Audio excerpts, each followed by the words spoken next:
We live in a world dominated by pop culture, ruled by technology and social media. But what got us here? What has taken us through 230 centuries? Agriculture. Agriculture has provided us with food. It has provided us with clothing. Is your house built with wood? Yeah, you can thank agriculture for that too. But what's going to happen 50 years from now? 10 billion people will be walking the earth, and we can't even feed the people we have now. People are still starving or food insecure. It's time that we advocate for agriculture. It's time to get woke. People only see agriculture as farming, but we're here to prove otherwise. It's much more than that. Agriculture has a place for everyone. We, the Lumberton FFA, are bringing you interviews with locals to explore what happens, straight from the agriculturalists themselves. So please, join us in spreading the word. Agriculture is the future, but not without you.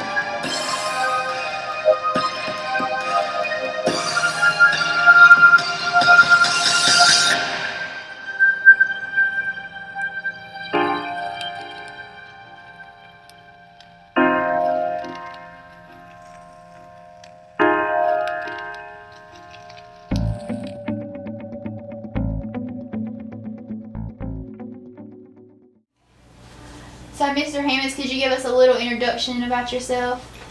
Okay, Miss Anna. My name is Ronald Hammonds. I live in the Saddle Tree community in Robeson County. I really came back to farming around 1972. Prior to then, I'd done public work. I was a lineman with CP&L. Finally got my ex-wife through college, and then I figured let her support me, get started in farming. And it's been uphill ever since then. Yes, sir. We have 4 kids, and we're blessed. All of them have a formal education and a job, J-O-B. And to my knowledge, none of them are on drugs. That sure is a good thing. How long have you been involved in agriculture? Well, actually, all my life. I was born here in this house, Anna. With there's 9 children. We was born here in this old house. And, just home. A home can be anywhere. It can be a mansion or it can be a mobile home or whatever, but this is home to me. And I raised my 4 kids here. But I've always been engaged in agriculture. But when I was young, most of the work was done by hand labor, especially tobacco. You worked it, slept with it, you got up with it, and went to bed with it. It's all done by hand. And that really turned me off about farming. It was just so much physical work. And you'd have to get up early Sunday morning, or to take out tobacco so you can put tobacco in it that next Monday, things like that. No air-conditioned tractors.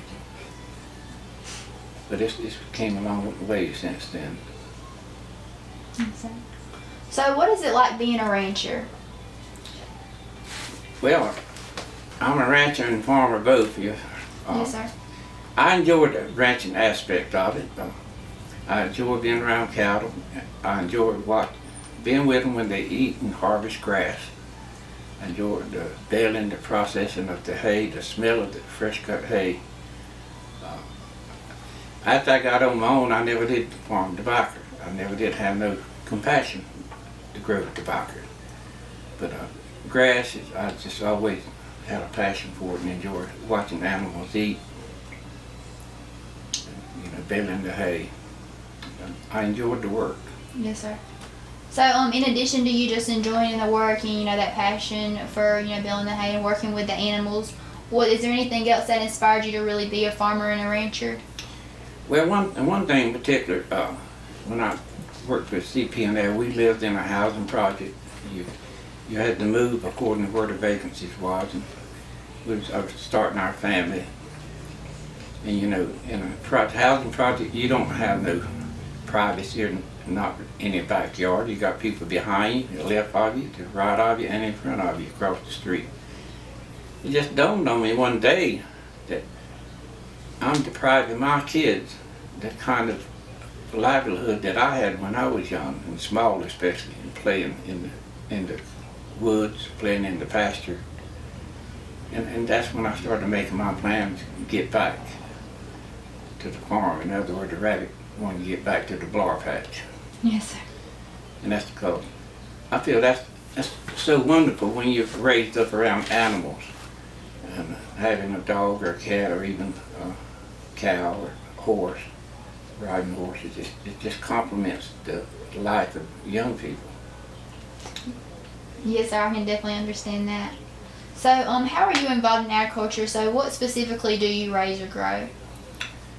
Well, we produce grain and protein.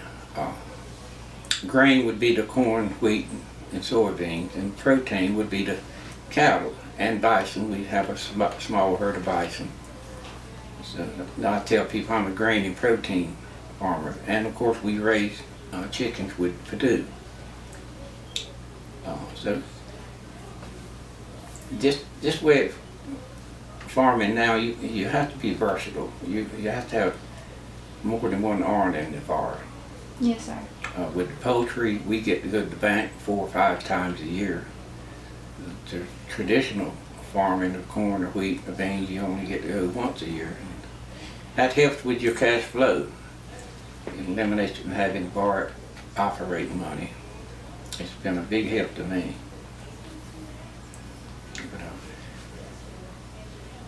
Yes, sir. So, what does it take to operate your ranch? So, what's kind of a normal day for you? Well, a normal day is, get up in the morning and take care of your animals. That's the first thing. During the summertime, harvest the hay, get it baled, get it secured, put it under the barn. In the wintertime, you have to do the opposite. Then you have to start taking hay out of the barn and feed to the cows. Mending fences, checking everything, checking your animal. Yes, sir. Trying to tag your cattle, shots, vaccination, castrate or banding, even palpating your cows, checking for pregnancy. There's always something to do. That's the thing about farming. It's like housekeeping. There's always something to do. On a farm, you never catch up, but it's just a labor of love. That's pure and simple. That's what it is. You got to love it in order to make a career of it. Yes, sir. Has the COVID-19 pandemic affected your ranching operation or your growing processes? It's not affected me as much as people working public jobs and all, because I don't be around people like the public do, and a lot of times I just forget. When I do to go downtown, like going to the grocery store, I get out to go inside. Then I realize everybody's wearing their mask. Then I realize that, hey, I need to go back to the truck and get mine, put it on. But working out here day to day, it's not been an issue with most farmers, because you're not exposed to outside people. But that's the biggest thing. If you are exposed to people, you need to keep your distance or wear the mask. Yes, sir. Has any of the trade disruptions with the tariffs through China affected your operation? Yes, we're so dependent on foreign trade, and it seems the farmer's always the one to get the blunt, get damaged the most. And, I wish we had a fair trade agreement, and I feel like our president, that's a priority with him. He's trying to look out for the farmers. The farmers got to survive. They got to be able to cash flow and pay the bills. But yes, the foreign trade is very important. Yes, sir. But one thing that foreign trade is, we have a lot of restrictions on us as American farmers, and it's because of the health of the American public, you know. And then if the playing field was level, it'd be different. But just like with this Roundup corn varieties that was treated with certain chemicals, some foreign countries don't do it, and we get penalized in some ways by doing things and by not being able to do things. I understand in South America, Brazil, they still use chemicals that was outlawed 20 years ago. What I'm told. Are there any additional hobbies that you enjoy other than farming and ranching? Yes, I love the deer hunt.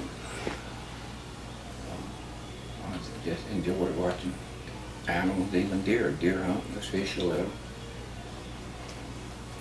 We all need a break from our day-to-day operation. And I enjoy meeting with our FHA students, Hammonds too. I've always been a sponsor, one of your sponsors, and I think that's so important. So many people are leaving agriculture, and really there's more jobs in the field of agriculture than any other thing. I mean, just all kinds of aspects of employment. It's got the brightest future, anything. We just need young people need to look in the crystal ball and see where they would be 20 years from now. And if it was me, I'd definitely be at NC State, get me a good degree. It'll help you. It'll give you the edge of surviving. Yes, sir. Being able to learning finance and everything else. I know you just hit on it a little bit, but is there anything else that would reiterate how important you think that the FFA is for students?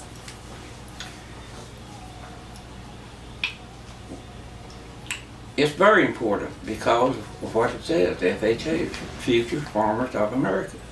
That's it. Do we want to be eating an apple with a worm in it that came from a foreign country? No, I don't think so. Our poultry that we raise, cattle, swine, we practice high standards as far as husbandry. You have to get that straight. We take pride in what we grow, what we sell. But yet it's so important young people see the future that they can have in farming. And I'm glad we got a strong program here in our county, and I wish every high school had a FHA club. And not only that, but it teaches the kids a lot of character, you know. Robert's Rules of Order and how to conduct yourself, your character and all. Yes, sir. Well, I really appreciate your time, and that's all the questions that we have for you today. Okay, Miss Anna. Thank you so much for making it to the end of this video.